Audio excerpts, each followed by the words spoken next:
சில்லுன்னு என்ன சூடா சாப்பிடும்போது ஷாக் அடிக்கிற மாதிரி இருக்கா இல்ல பல் கூச்சமா இருக்கா? அப்ப இந்த வீடியோ உங்களுக்காக தான். ஸ்கிப் பண்ணாம பாருங்க. I'm doctor Emma Jessie Joel, certified dentist and aesthetic surgeon. இந்த டாபிக் வந்து நம்ம சென்சிட்டிவிட்டி பத்தி பேச போறோம். சென்சிட்டிவிட்டி, டீத் சென்சிட்டிவிட்டி எதனால வருது அப்படின்னா என்னென்ன ரீசன்ஸ் இருக்க முடியும்னு பாத்தீங்கன்னா, ஒன்னு வந்து எனாமல் எரோஷன்னால இருக்கலாம். எனாமல் எரோஷன் எதனால வருதுன்னு பாத்தீங்கன்னா, ரொம்ப பிரஷ் ஜாஸ்தி பண்றவங்கனால இருக்கலாம், ஹார்ட் பிரஷ் யூஸ் பண்றவங்கனால இருக்கலாம், இல்ல நம்மளோட அசிடிக் ஃபுட்ஸ்னால இருக்கலாம், இல்ல ஸ்டொமக் அசிடிட்டினால கூட நமக்கு ஆசிட் ரிஃப்ளெக்ஸ்னால எனாமல் எரோட் ஆகலாம்.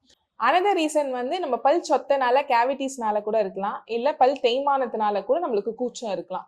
ஸோ இதை எப்படி நம்ம பார்க்கலாம் அப்படின்னு சொல்லிட்டு பார்த்தீங்கன்னா, ரொம்ப இனிஷியல் ஸ்டேஜாக இருந்துச்சுன்னா நீங்கள் ஒரு normal desensitizing toothpaste use பண்ணாலே வந்து கொஞ்சம் உங்களுக்கு ஒரு ரிலீஃப் தெரியும் மைல்டு கேசஸாக இருக்கும் போது. இல்லை நீங்கள் அதெல்லாம் பண்ணி கூட வந்து கூச்சம் இருந்துக்கிட்டே இருக்கு அப்படின்னா then it's right time to visit a certified dentist. So dentist கிட்ட போகும்போது உங்களுக்கு எப்படி ட்ரீட்மெண்ட் பண்ணுவாங்க அப்படின்னா, இனிஷியல் ஸ்டேஜஸில் மைல்டு சென்சிட்டிவிட்டி தான் இருக்குது அப்படின்னா டீத் கிளீனிங், இல்லை நம்ம நார்மலாக வந்துட்டு அந்த எனாமல் எரோஷன்ஸுக்கான ட்ரீட்மெண்ட்ஸ் மட்டும் கொடுப்போம்.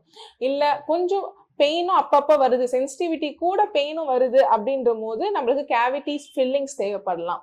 இல்லை ரொம்ப சிவியர் பெயினாக வரும்போது என்ன ப்ராப்ளம்னா, இது கேவிட்டிஸ் வெரி டீப்னு அர்த்தம், அதனால உங்களுக்கு சென்சிட்டிவிட்டி வருது. So it might require a root canal or in some worsen cases even tooth extraction. So sensitivity கம்மியாக இருக்கும் போதே வந்து ப்ரிகாஷனரி மெத்தட்ஸ் எடுத்துக்கோங்க, ரெகுலர் விசிட் பண்ணிக்கோங்க. உங்கள் ஃப்ரெண்ட்ஸ் அண்ட் ஃபேமிலி மெம்பர்ஸ்க்கு யாருக்காவது பல் கூச்சம் இருந்தால் இந்த வீடியோவை மறக்காமல் ஷேர் பண்ணுங்கள்.